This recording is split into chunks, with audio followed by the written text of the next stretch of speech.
I'm seeing a stronger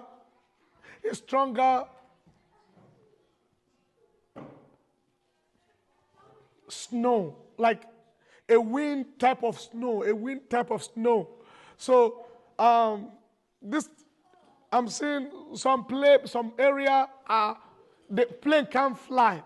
Here in the United States, some place plane cannot fly. As I'm speaking right now, it's happening as I'm saying this. As I'm saying it right now, it's happening. I see the wind pushing it. It's pushing wind. A place with snow, heavy snow.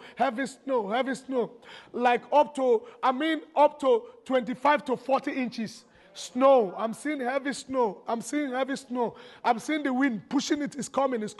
I'm praying also. More than 30 million people are under winter weather alerts from the Midwest to the Northeast after storms brought blizzard conditions and spawned tornadoes in parts of the United States. A mix of heavy snow and wind gusts up to 60 miles per hour caused whiteout conditions like you're seeing there in Iowa and Minnesota. In both states, long stretches of Interstate 35 are shut down. Further east, the storm also sparked tornadoes in parts of Illinois, where the intense winds ripped entire roofs off homes. You're looking at video of what happened there in that community in Decatur, Illinois. One woman in Indiana captured the storm in real time when a transformer blew.